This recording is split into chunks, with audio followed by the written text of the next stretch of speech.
Now on the CTV News at 5, more confusion over Trump's latest tariff threats. Plus, police are warning of a new photo radar scam. And more mosquitoes are being felt. We'll tell you what the city is doing. Telling your stories. CTV News Lethbridge with Jackie Scantlebury. Good afternoon. Thank you for joining us. The United States is once again threatening Canada with even more tariffs. It's still unclear what the full impact on southern Alberta might be. Quinn Keenan has more. U.S. President Donald Trump has threatened to slap Canada with a 35% tariff starting August 1st. That moves back a deadline of July 21st that was set during the G7 summit to hammer out a new trade deal. Southern Albertans are still wrapping their heads around what this might mean for the region. For about 90% of Lethbridge's manufacturing products are exported to the United States, so obviously any tariff is a huge concern. It's the latest wrinkle in a tumultuous trade war between the two nations. The tariffs would only impact goods that aren't compliant with the Canada-United States-Mexico agreement. Many see the new tariffs as nothing more than a negotiation tactic. I hope that this is just a negotiating tactic very similar to Trump's sort of historical style, and that hopefully the Canadian government will be able to move through this and come to an agreement with them. The agriculture industry isn't sounding the alarm just yet. Many producers have grown accustomed to the back-and-forth tariffs.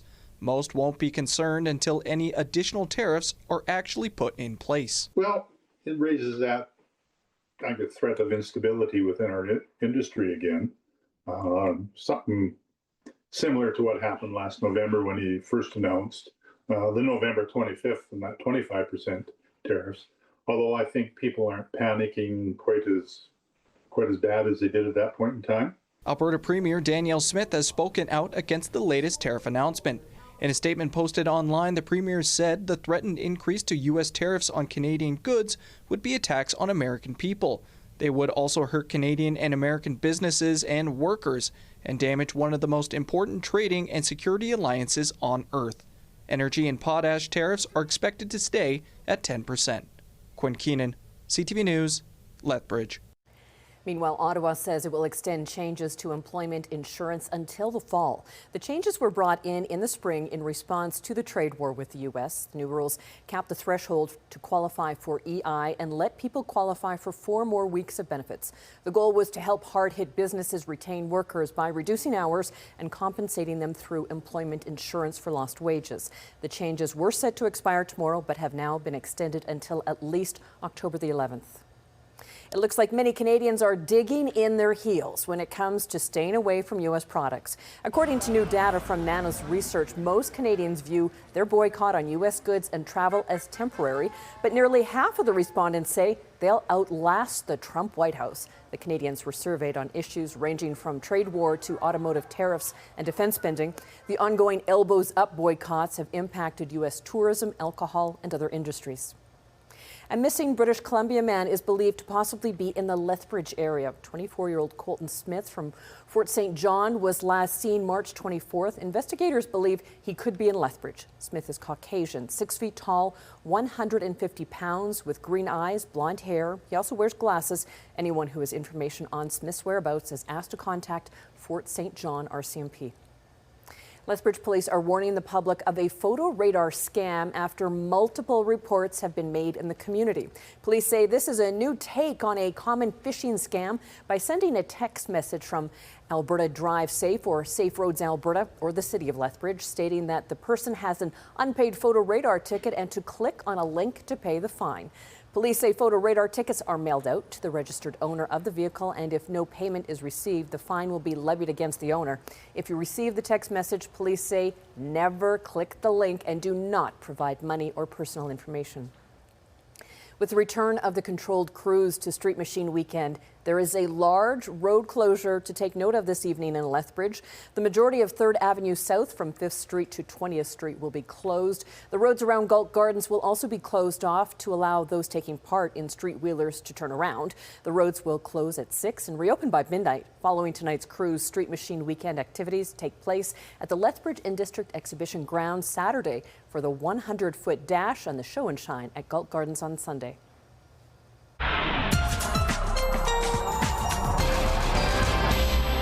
All right, Danielle Savoni, some great summer weather this weekend before the rain and cooler conditions return next week. Yes, exactly. And in some cases returning on Sunday. So we'll talk more about that in just a little bit. But here's that ridge of high pressure that is built in.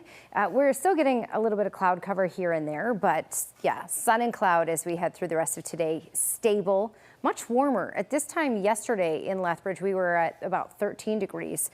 So we're just over 10 degrees warmer than this time yesterday. We're closer to normal now. So temperatures have certainly warmed up, and they will continually warm up. Over these next couple days, we'll get into the 30s. So mid-20s around and through Brooks, Medicine Hat, Milk River over to Pincher Creek. And again, it will warm up further than this. Those details just ahead, Jackie. Thanks, Danielle. Well, the province is putting $3.5 million towards 20 new flood and drought protection projects. Half of those projects are in southern Alberta. The province says the goal is to increase natural flood and drought protections. $1.8 million is going towards 10 projects in the south. Medicine Hat is getting the largest grant at almost $680,000 to stabilize riverbanks and train college students in bioengineering. Environment Lethbridge is in line for about $127,000 to work with homeowners to reduce water use and improve water retention. The Nature Conservancy of Canada, Old Man Watershed, Southeast Watershed Alliance, Southern Alberta Land Trust Society and Trout Unlimited Canada are all getting funding for various projects ranging from grassland restoration to working with agricultural producers to improve watershed function.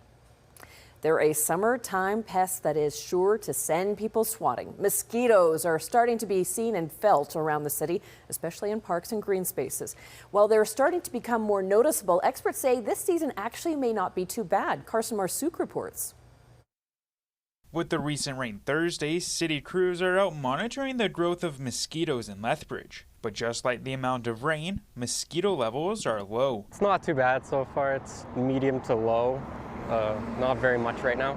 Aside from the heavy rainfall in June, he says the region has been dry, but those conditions could change quickly. 4 days after rainfall is when they'll start to see the larva of the mosquito. To control the population, the city uses a naturally occurring bacteria to prevent mosquitoes. We just toss the product into the water and then the larva eats it and it dies. It's a bacteria. And residents are being encouraged to do their part to control population levels by removing standing water on their properties. If you have, a bird bath or a fountain, you want to make sure that you're refreshing that water regularly. So something with running water is great, but if you have just an ordinary bird bath, just make sure that you're cleaning it out and rinsing it really regularly. Before venturing out, she says be prepared by wearing long sleeves, avoiding peak mosquito times such as dusk and dawn, and use natural repellents like citronella. From a vegetation standpoint, there are plants you can put in your garden that mosquitoes don't like, and so not surprisingly that's some of the stronger smelling herbs and things. So your rosemary, your basil, your mint, and then things like nasturtiums and lavender, marigolds, bee balm. Kathleen Shepard says using natural remedies rather than chemicals is critical to protecting the environment. We are all annoyed by mosquitoes, but mosquitoes are really, really important for our local bird populations in particular. They're a major food source, and when we're using pesticides and things, we're not just impacting mosquitoes, we're impacting all sorts of other insects, and that in turn harms birds and other creatures. Carson Marsouk, CTV News, Lethbridge. The city will continue monitoring mosquitoes throughout the summer until the temperatures begin to cool in the fall. The city of Lethbridge is continuing to take steps when it comes to the splitting of the Lethbridge and District exhibition.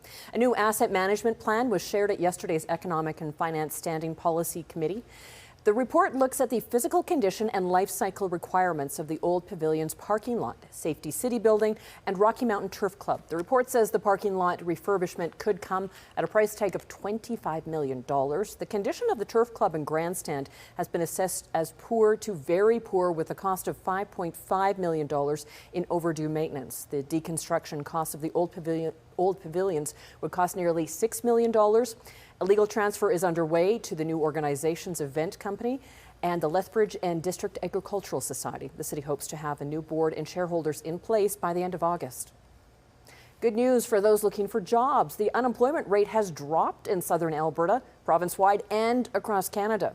According to Statistics Canada, employment in Alberta rose by 30,000, driven by full-time work. Alberta's jobless rate sits at 6.8%, significantly lower than May's 7.4%. The boost also puts the province below the national rate of 6.9%. Alberta led the country in employment growth in June. The Lethbridge Medicine Hat region held steady at 5.2%, one of the lowest in the province. The areas with the biggest growth were finance, real estate, manufacturing, and healthcare. 5 Canadian senators have started a 4-day working tour through southern Alberta. Ready? Yeah, ready. 1, 2, 3. Yahoo! It began with a white hatting ceremony this morning in Calgary. The group is engaging with key industries, cultural institutions, and local leadership to better shape national policy. The senators will be visiting Lethbridge's Cavendish potato processing facility, Medicine Hat's Big Marble Farms. It's a major greenhouse operation, an oil battery operation near Tabor, and the Travers Solar Project near Lomond. The Government of Canada has approved funding for a wide range of research initiatives at the University of Lethbridge. The feds say over $1.3 billion will support more than 9,700 researchers and projects across the country. Locally, $3 million will be going to 18 projects at the U of L. The funding will support research in a range of areas, including neuroscience, chemistry, computer science, kinesiology, and humanities. The money is from the Natural Sciences and Engineer Council and Canadian Institutes of Health Research. Danielle Savoni has your weekend forecast on the other side of this break. Don't go anywhere. Plus, we've got the latest measles cases when we come back.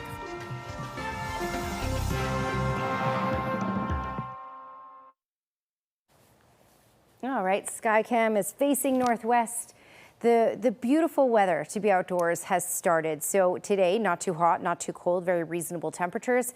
And then we'll get to some heat starting tomorrow. And quiet, though. We're not looking at activity until later on Sunday. 25 degrees, the high so far in Calgary for today, and Edmonton as well. And just to compare Alberta to the rest of the country, you're looking at those mid-20s in Thunder Bay as well. And there's some extra heat in through Toronto, Ottawa, Montreal, in that corridor there where they're in the 30s, and we'll be in the 30s tomorrow. So just to look at temperatures right now, mid-20s from basically Rocky Mountain House, Edmonton, down through Calgary, Drumheller, Brooks, Lethbridge, Medicine Hat, Milk River.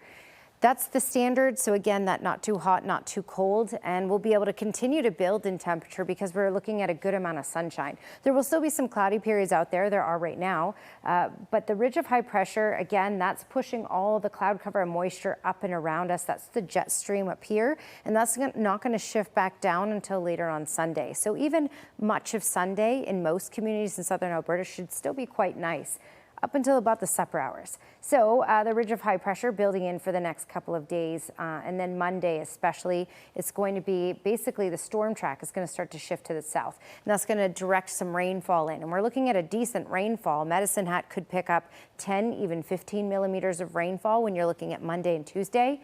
And we'll see anywhere around that as well for the Lethbridge area. Certainly possible. It's a little early to tell because it's a few days away.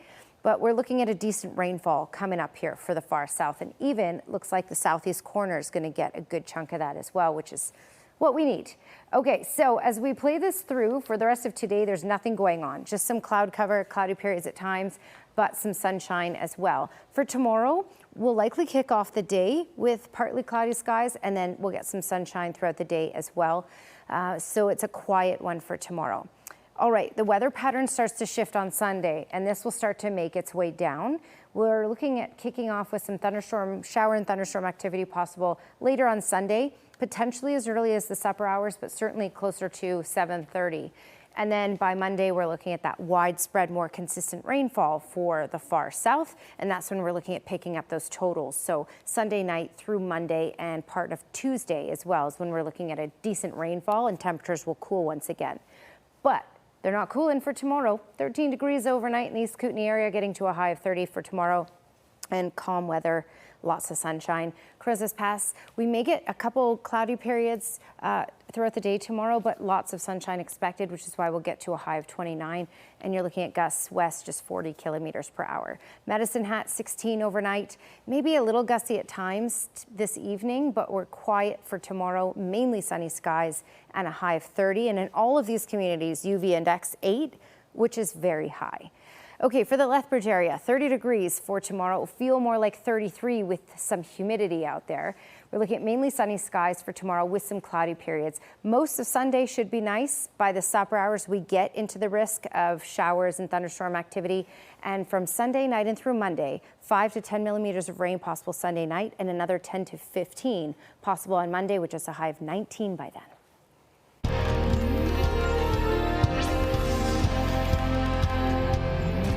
With the Calgary Stampede in full swing, Calgary has seen its biggest increase in measles cases since outbreaks began in March.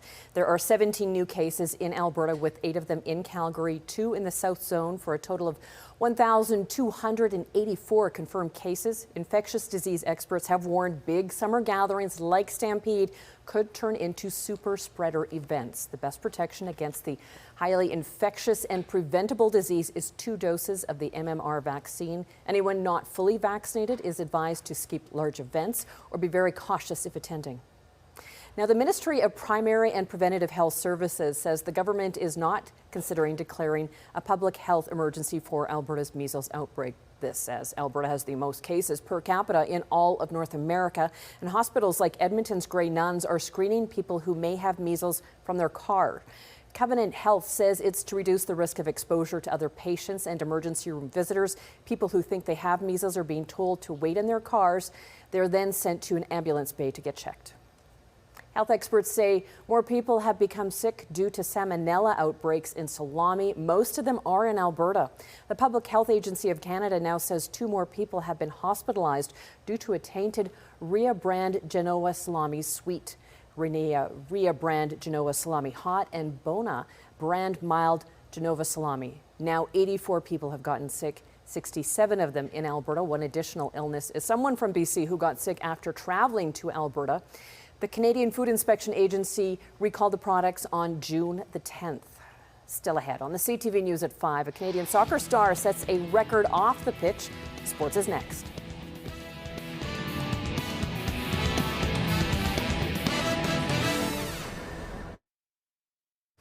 Welcome back. The best slow pitch players in the province are at Lethbridge's Softball Valley for the 2025 Alberta Provincial Championship. Games got underway this afternoon. The Valley's men's slow pitch team will represent Lethbridge and Southern Alberta in the championship.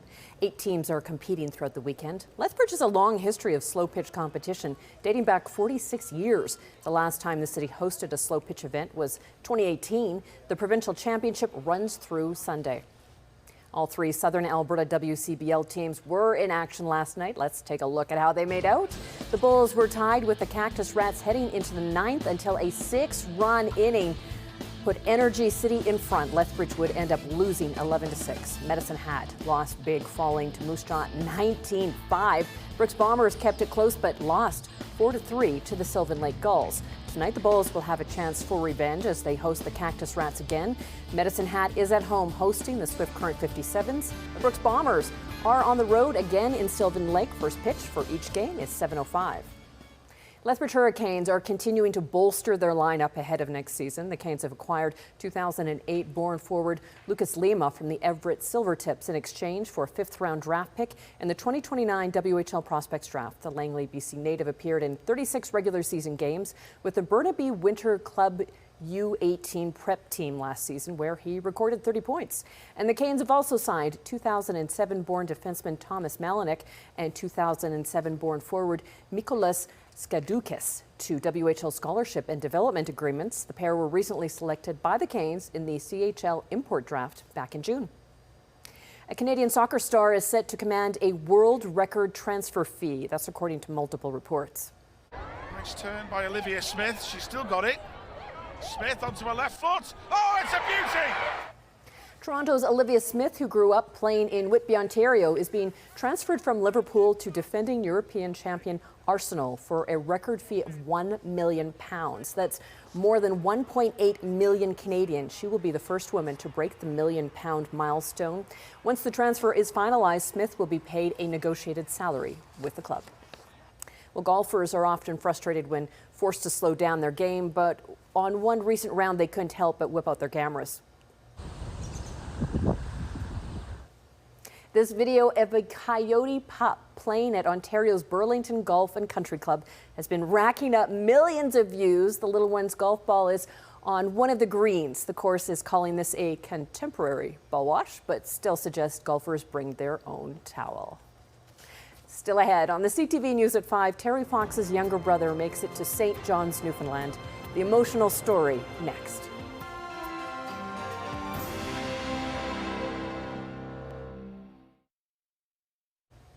A very meaningful and challenging journey has been conquered by the younger brother of Terry Fox. He followed in the famous footsteps of his sibling, but on two wheels. Here's CTV's Garrett Berry on the triumphant finish. A roar from the crowd as the 7,500-kilometer journey reaches its end. For 1 month and 1 day, Daryl Fox and a team of 7 other riders crossed the country, pushing through hills and heat to make it back here, Mile Zero in St. John's, where his older brother Terry began his marathon of hope 45 years ago. To be on the other side really proved to me that what Terry did was incredible. I don't have words to describe it, and I'll spend the rest of my life trying to articulate what Terry accomplished in 1980. Along the way, endless stories of what cancer has taken from those who lined the streets. This bracelet belongs to Sam Tebow. I met a family friend of his in Moncton, and she wanted me to give me this bracelet. I said I would bring this bracelet to St. John's and place it on Terry's wrist. And from those who rode to remember. Jeremy Henderson was his name, and I actually put his initials on my bike so that every time I felt like I couldn't get up that hill or I couldn't keep going, I looked down and I see his initials. Even 45 years later, Terry Fox still stands tall, and this ride is just more evidence of the young man's lasting impact. Many today came to remember seeing Terry leave from St. John's on that incredible journey in 1980. And you looked at him and thought, this very young man with this bad leg, he was incredible. Along with the tears and the triumph, $1 million raised for the Terry Fox Foundation. The fight against cancer far from over, but tonight, a sense of accomplishment for Daryl and so many others. Garrett Berry, CTV News, St. John's. A true Canadian icon. Thank you for sharing this time with us. Now here's the early edition of the CTV National News.